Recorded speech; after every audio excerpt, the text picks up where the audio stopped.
ఎన్నో మేలులతో నన్ను దీవించావు.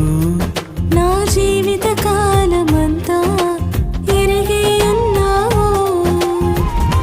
ఏమిచ్చి నీ రుణము నే తీర్చగలను, ఎన్ని రీతులుగా కీర్తించగలను.